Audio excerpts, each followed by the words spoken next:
Tak já myslela, že mě vezmete někam do divadla a místo toho jsme v lese. Jsme v lesním divadle v Brně, říká se tomu přírodní amfiteátr valnou většinou a takových máme v republice mnoho. Ale co jste myslela vy tím divadlo? No, třeba Mahenovo divadlo nebo nějakou jinou divadelní budovu, co v Brně máme.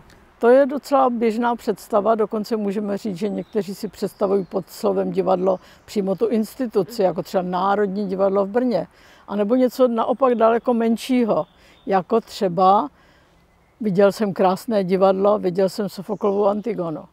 Ale s tím vším bychom v Řecku vůbec neuspěli, protože řecké divadlo je takovéhle. Řecké divadlo je plenérové, to je ta podstata věci. No já slyšela, že to nejkrásnější divadlo v Řecku bylo to v Epidauru. Já si myslím, že máte asi pravdu a slibuju vám, že se tam nakonec dostaneme. Ale my se nejdřív podíváme do toho divadla, které je nejblíže té době, o které mluvíme, totiž do divadla v Thoriku. Thoriku? To, abych se teda přiznala, tak vůbec nevím, kde je. Nic si z toho nedělejte.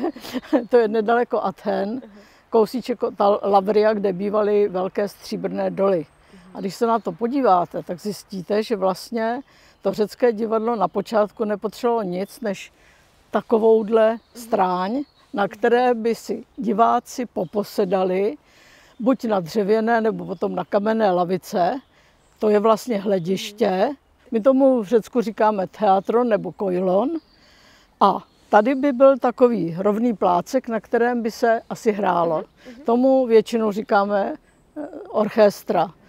Ale jak vidíte tu orchestru v Thoriku, ta vypadá trochu jinak, než je běžná představa. To je úplně šišatá. Ano, ta orchestra se totiž měnila stejně jako celé divadlo.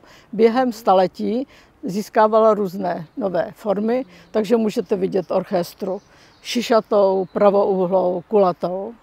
Takže vlastně to, co vidíme dnes, to není původní podoba těch divadel? My se vždycky dojímáme nad divadlem, Dionysovým divadlem v Athénách, ale tam se v podstatě nic takového, o co nám jde, nehrálo.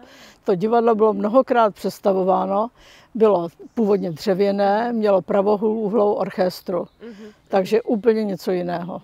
No a co se tam teda vlastně hrálo? Řekové hráli tragédie, to znamená hry s mytologickým námětem, potom hráli komedie, to byly nejrůznější fantastní náměty a potom takové veselé mytologické hříčky, takové dohry a to bylo satyrské drama. No jo, to mi něco říká, z tragédií to znám třeba Antigonu. K tomu, aby se Antigona zahrála, stačí 3 herci, víte to? No, to se mi zdá nějaké divné, když tam vystupuje těch postav mnohem víc. To znamená, že ten herec hrál několik rolí. Ano. Bylo jednoduché, protože mohl mít masku a ještě navíc kostým, který určoval jeho postavu. Ale není to všechno, protože v řeckém divadle, kromě těch 3 profesionálů, byli ještě amatéři. To byl sbor a ti se rekrutovali z celé obce, takže si můžeme představit, že to obecenstvo v Dionysově divadle bylo jednak přímým účastníkem jakožto obecenstvo, jednak se účastnilo všech takových jako parád kolem toho, jednak mohlo se účastnit v chóru. To je dost důležité, protože ti, co seděli tady, mohli současně příště být na jiném místě, ano. To znamená, že měli obrovské zkušenosti.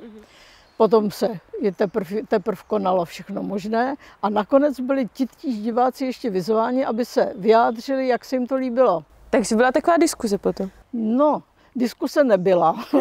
Diskuse nebyla, řecké obecenstvo bylo neobyčejně spontánní, takže tu diskusi si obstaralo už při představení.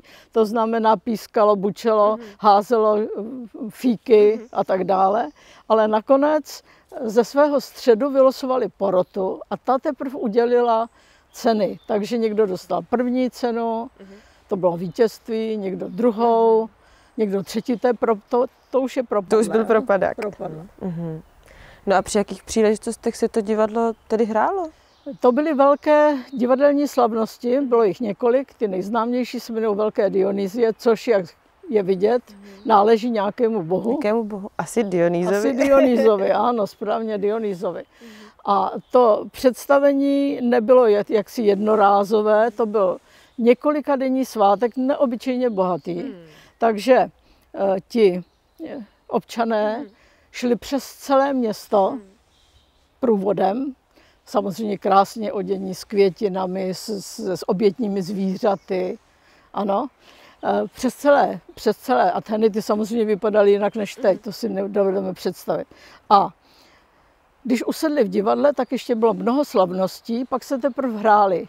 Byla soutěž v pořádání dithyrambu, zpěvu, a potom se teprve hrálo divadlo. A to trvalo mnoho dní.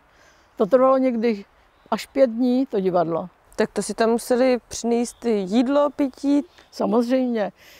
Šli s celým košíkem jídla přes celé Atheny, měli sebou jídlo, pití, víno samozřejmě, protože to je slavnost Boha. Boha vína, ano.